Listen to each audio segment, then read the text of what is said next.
뉴스에 자극이 없으면 뉴스가 안 되겠죠. 개가 사람을 무는 게 뉴스가 안 된다. 하지만 제가 개를 물면 안녕하십니까, 남편 한 세상의 남중구 변호사입니다. 오늘은 일요일이기도 하고 옷을 한번 바꿔봤습니다. 오해를 하실까봐 미리 말씀드리는데, 제가 처음 산 명품 옷이고요.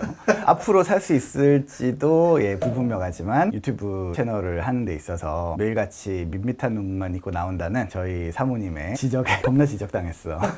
보는 사람도 생각해야 한다 라는 의견으로 이제 한 것이고, 제가 돈이 많아서 산 건 아니에요. 그리고 이 안에 있는 거는 지금 이제 뱅크 시전을 서울숲에서 하고 있는데, 이제 거기 갔다가 굿즈로 산 것이고 비싼 건 아닙니다. 오늘 일요일에 들려주실 이야기는 어떤 거예요? 네, 오늘은 제가 이제 변호사로서 배웠던 사실이나 진실을 어떻게 확인하느냐, 페이크 뉴스에 관한 얘기가 이제 주로 될 것 같아요. 여러분들이 이제 뉴스를 보시면서 한 번쯤은 이런 관점을 생각해 보시면 좋을 것 같다. 제가 이제 그 요즘 오태민 작가님의 지혜의 족보라는 유튜브를 이제 자주 보면서 좀 느끼는 건데, 그동안에는 제가 이걸 막 하나의 완결된 이런 흐름과 빨리 이제 정확하게 전달해야 된다는 그런 강박이 좀 있었는데, 오태민 작가님 앞에서 막 물론 다 이제 그 비트코인에 관련된 얘기긴 하지만 하시는데 너무 재밌어요. 사실은 그게 더 재밌어, 뒤 얘기보다. 너무 이제 그런 강박을 가지지 않고 그냥 편하게 저도 얘기를 해보려고 합니다. 이런 얘기를 왜 하냐면, 지금 유튜브 채널은 물론이고 주요 채널에서 나오는 뉴스나 소식 같은 것들이 페이크 뉴스에 가까운 그런 것들이 이제 많이 나오고, 많은 사람들한테 스트레스를 주고 잘못된 영향을 주고 있는 것 같아서, 제가 이제 뉴스를 보는 방법을 한번 설명을 드리면 도움이 되지 않을까 해서 이제 구상을 하게 되었고요. 요게 민사소송법에 나오는 입증책임의 원칙이라는 것을 대입해가지고 설명을 드릴까 해요. 민사소송법 대원칙으로서 입증책임의 원칙이라는 게 있습니다. 어떤 사실이 유리하다면 유리한 사실은 네가 입증해야 된다 라는 그런 원칙이에요. 법적인 용어로는 실체적 진실을 발견하는, 가끔 뉴스에 나오죠, 그런 말이. 어떻게 하면 실체적 진실을 발견하느냐, 관련돼서 가장 이제 큰 원칙이라고 할 수 있어요. 예를 들면 우리 아까 밥 먹으면서 하던 거 할까요? 이종희는 여자냐?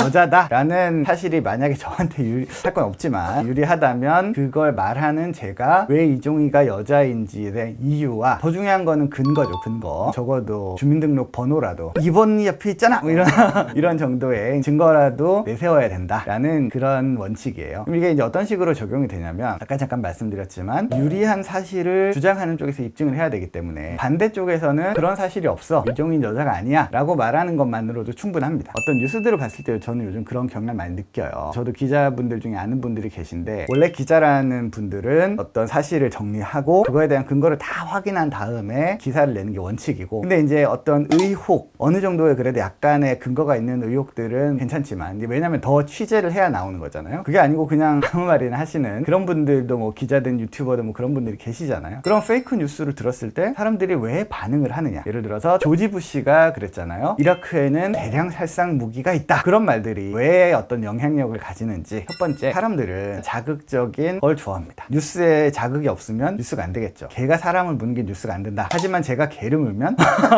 뭔가 이렇게 사람들이 내가 이 얘기를 남한테 했을 때, 이라크에 대량 살상 무기가 있대, 지금은 이제 아닌 게 밝혀졌어요. 그런 얘기를 들었을 때 그때 사람들의 충격과 공포는 엄청났을 거란 말이에요. 그럼 이제 사람들이 서로 전달을 하면서 이게 뉴스가 되는 거예요. 마케팅 서적 중에 컨테이저스라는 책이 있어요. 그 책에 나오는 소셜 커런시라고 부르는, 소셜 화폐라고 번역이 됐고, 소셜 커런시가 좋을수록, 그런 능력이 좋을수록 잘 퍼진다, 이런 얘기가 이제 나와요. 예를 들면 트럼프 대통령이 중국에 가는 페이크 뉴스 터뜨렸다. 그러면 이제 그 얘기를 듣자마자 사람들이 막 그게 사실인지 여부를 확인하기도 전에 막 퍼지는 거예요. 그런 능력들, 바이럴이 잘 되는 것들은 사실 듣기만 해도 기억에서 안 잊혀져요. 근데 이게 진짜인지 아닌지 검증을 해야 되잖아요. 문제는 그 소셜 커런시가 높든지 아니든지 진실이냐 아니냐 하는 거랑 사실 좀 무관해요. 그걸 검증을 한 다음에 뉴스가 퍼져야 되는데, 그것보다 훨씬 더 빨리 퍼지고, 그것이 이제 페이크 뉴스의 문제가 되고 있어요. 그러면 여러분들이 이제 기사나 이런 소식을 들었을 때 우리는 항상 질문을 사실은 던져야 되는 거예요. 뉴스라는 걸 들었을 때 검증을 해야 돼요. 기사 안에 이것이 어떤 것으로 근거가 뒷받침이 되는가 라는 거를 이제 보셔야 돼요. 페이크 뉴스가 이제 퍼지는 두 번째